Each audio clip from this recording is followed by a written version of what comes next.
Hello दोस्तों, स्वागत है मेरे YouTube channel success mirror point by Pramod sir पे। आज हम लोग भारतीय संविधान के विषय में पढ़ेंगे। इससे पहले भी यूट्यूब पर भारतीय संविधान का वीडियो बनाए हुए हैं। अगर आप किसी भी एग्ज़ाम की तैयारी करते हैं, bank, SSC, railway, group D, UPSC, BPSC, Bihar police, Bihar दरोगा या जनरल कंपटीशन की तैयारी करते हैं, वहाँ पॉलिटी से 5 से 6 नंबर क्वेश्चन पूछे जाते हैं। तो हम यूट्यूब पर चैप्टर वाइज वीडियो बना के अप टू डेट कर रहे हैं। अगर आप किसी भी एग्ज़ाम की तैयारी करते हैं तो उसको वीडियो पर डे देखते हुए चलिए। जितना हम पढ़ाएंगे हम 100% गारंटी लेते हैं, इससे एक भी क्वेश्चन बाहर नहीं आएगा। यूट्यूब पर वीडियो रहेगा। अगर आप ईमानदारी से पूरा वीडियो देख लिए और अध्ययन कर लिए तो 5 से 6 नंबर जो पॉलिटी से क्वेश्चन पूछे जाते हैं, हम गारंटी लेते हैं 100%, इससे एक भी क्वेश्चन नहीं बाहर जाएगा। अगर बाहर चल गया, आपके लिए कमेंट बॉक्स ऑन है, यूट्यूब पे वीडियो रहेगा, आप उसमें जितना गाली दे सकते हैं। समझे? तो चलिए बिना समय गंवाए, अगर आप इस चैनल पे नए हैं तो वीडियो को शुरू से अंत तक ज़रूर से ज़रूर देखिए। आज का जो क्लास है भारतीय संविधान में विधेयक के विषय में। इससे पहले भी यूट्यूब पर विधेयक के विषय में बहुत सारे बात बताए हुए हैं। तो अनुच्छेद आज 117 के विषय में मुख्य रूप से पढ़ेंगे।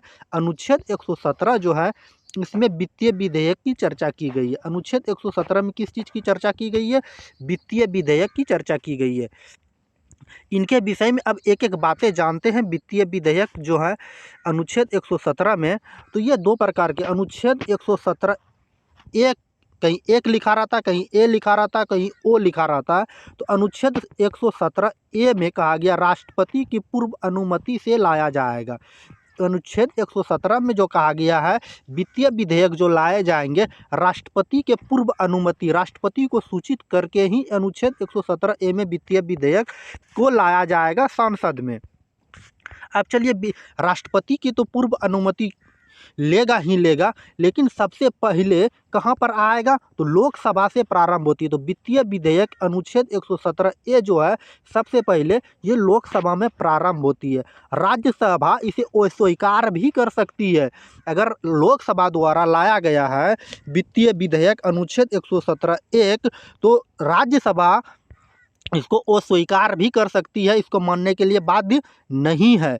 तो इस विधेयक पर राष्ट्रपति, जो हम बताए थे, संयुक्त अधिवेशन बुलाता है। तो राष्ट्रपति इस विधेयक पर अगर अस्वीकार कर ले राज्यसभा, तो राष्ट्रपति इस पर संयुक्त अधिवेशन नहीं बुलाता है।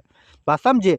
यह दोनों सदन में साधारण बहुमत से पारित करना होता है। जो भी वित्तीय विधेयक लाते हैं, लोकसभा और राज्यसभा दोनों सदन में जो है ये क्या करते हैं, साधारण विधेयक से पारित करना होता है, लेकिन राज्यसभा अस्वीकार भी इसे कर सकते हैं। इनके बाद चलिए अनुच्छेद 117 दो देखते हैं। अनुच्छेद 117 देखिए, यहाँ पर 17 हो गया, अनुच्छेद 117 दो होना चाहिए, मिस प्रिंट हो गया। तो अनुच्छेद 117 दो में कहा गया ये विधेयक भी राष्ट्रपति की पूर्व अनुमति से ही लाया जाएगा। अनुच्छेद 117 दो जो है, ये राज्यसभा में राष्ट्रपति जो लाए, राष्ट्रपति की पूर्व अनुमति से ही लाया जाएगा। यह भी किसी भी सदन में प्रारंभ हो सकता है, लेकिन अनुच्छेद 17 एक जो था वह सिर्फ और सिर्फ लोकसभा में प्रारंभ हुआ था। लेकिन अनुच्छेद 117 दो जो है, ये किसी भी सदन में लाया जा सकता है, या चाहे राज्यसभा हो चाहे लोकसभा, दोनों में से किसी भी सदन में लाया जा सकता है। यह राज्य सूची के विषय पर केंद्र द्वारा कर आरोप होता है। और अनुच्छेद 117 दो कहता है राज्य सूची के विषय पर केंद्र द्वारा जो ये टैक्स लगाए जाते हैं उस पर ये आरोपण होता है। राज्यसभा, अगर लोकसभा के द्वारा लाया गया, राज्यसभा इसे भी अस्वीकार कर सकती है। बात समझे? उम्मीद है ये समझ में आई होगी। लेकिन राष्ट्रपति इस पर संयुक्त अधिवेशन बुलाया जा सकता है। दोनों में अंतर क्या है? अनुच्छेद 17 एक में कहा गया है उस पर क्या, राष्ट्रपति की पूर्व अनुमति से लाया जाएगा, ठीक है। अनुच्छेद 17 दो में कहा गया ये भी राष्ट्रपति की पूर्व अनुमति से लाया जाएगा, लेकिन अनुच्छेद 17 एक कहता है सिर्फ और सिर्फ लोकसभा से प्रारंभ होगा, और दोनों जो है लोकसभा और राज्यसभा साधारण बहुमत से पारित करेगा। लेकिन अनुच्छेद 17 एक कहता है कि इसे राज्यसभा अस्वीकार भी कर सकती है, लेकिन ये जो है राज्यसभा मतलब अनुच्छेद 117(2) जो है दोनों में से किसी भी सदन में लाया जा सकता है और इसे भी संयुक्त अधिवेशन से पारित साधारण बहुमत से पारित करना होता है। और जो है अनुच्छेद 117(2) का अनुच्छेद 117(1) का आता है कि उस पर संयुक्त अधिवेशन राष्ट्रपति नहीं बुलाएगा, लेकिन अनुच्छेद 117(2) का आता है राष्ट्रपति संयुक्त अधिवेशन बुला सकते हैं, बुलाया जा सकता है।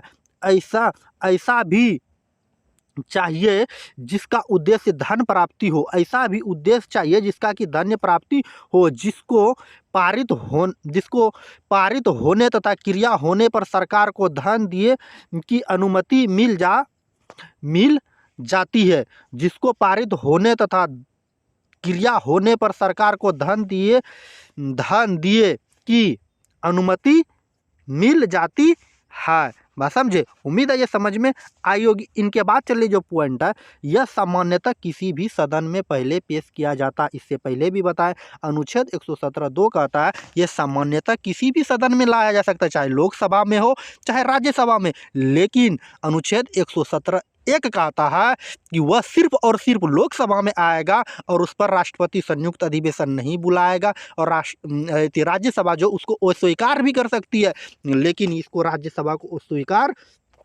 करना पड़ेगा। ये दोनों में से किसी सदन में आ सकता है। कुछ विशेष मुद्दों पर राष्ट्रपति की अनुमति पड़ सकती है। कुछ विशेष मुद्दा पर राष्ट्रपति की अनुमति पड़ सकती है, जैसे कि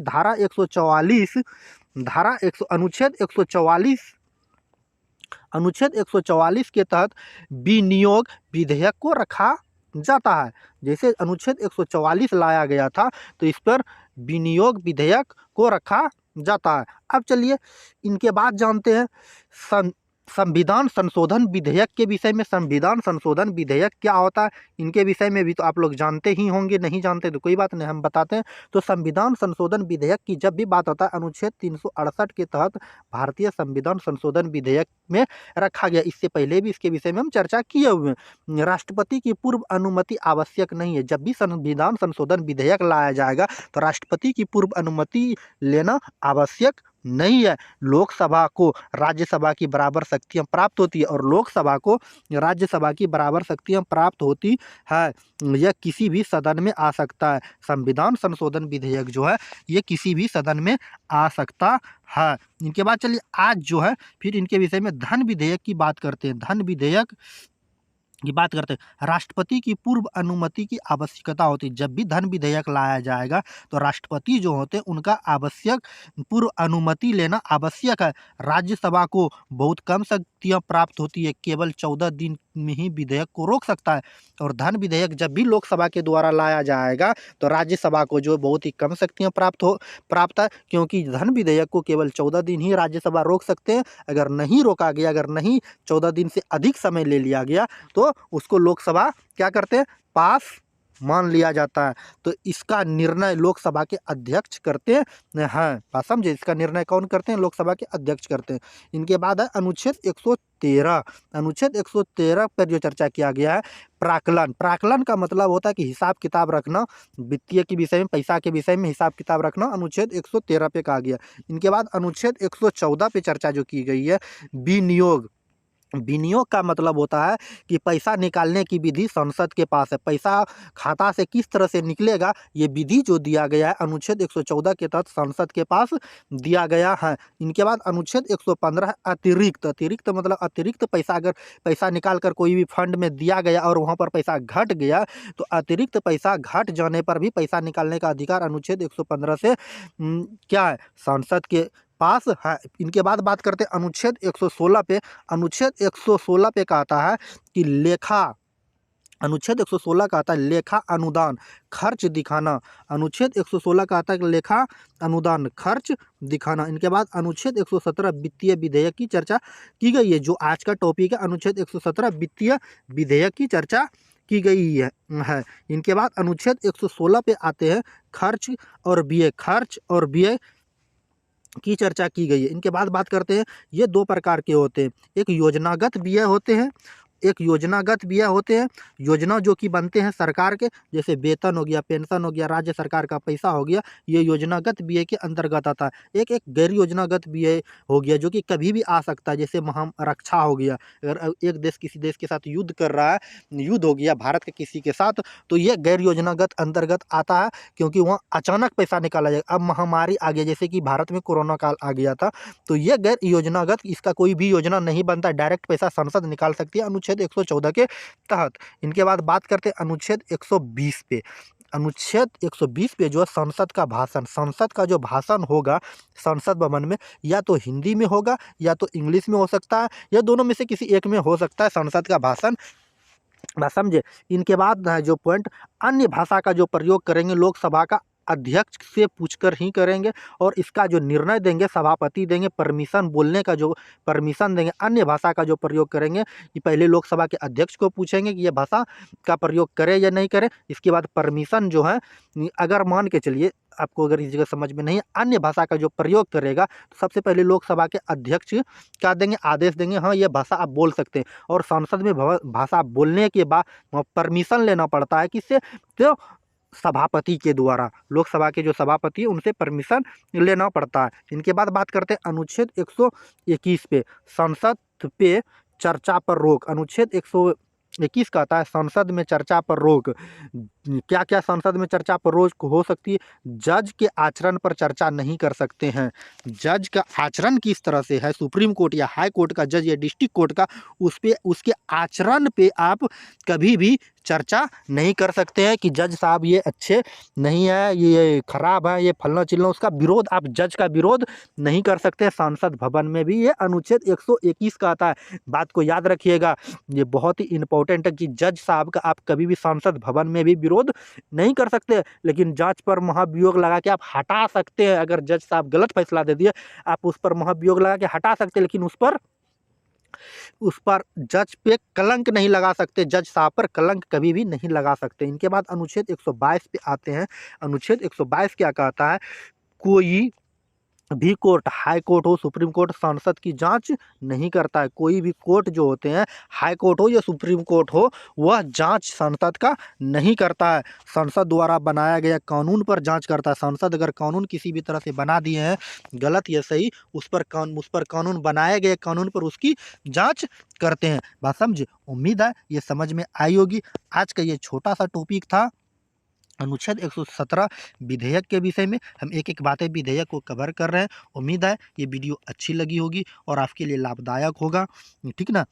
चलिए, अगर वीडियो अच्छी लगी तो हमारे प्यारे से छोटे से वीडियो को लाइक ज़रूर कर दीजिएगा। लाइक करने के बाद प्यारे से छोटे से यूट्यूब चैनल को सब्सक्राइब कर लीजिएगा। सब्सक्राइब करने के बाद बेल आइकन का घंटी दिखेगा, उसको ज़रूर दबाइएगा। अगर आप फेसबुक पेज पे देख रहे हैं तो फॉलो ज़रूर से ज़रूर कीजिएगा। अगर आप इसका PDF चाहते हैं तो हमारे Telegram channel success mirror point by Pramod sir पे ज्वाइन करके वहाँ से PDF को भी प्राप्त कर सकते हैं। ये डिस्क्रिप्शन में PDF डाउनलोड करने का इसका लिंक मिल जाएगा, वहाँ से भी आप PDF को डाउनलोड कर सकते हैं। बस समझे, उम्मीद है ये समझ में आई होगी। चलिए आज की क्लास को यहीं समाप्त करते हैं, मिलते हैं नेक्स्ट वीडियो में नेक्स्ट टॉपिक के साथ। जय हिंद, जय भारत, ओके, बाय बाय।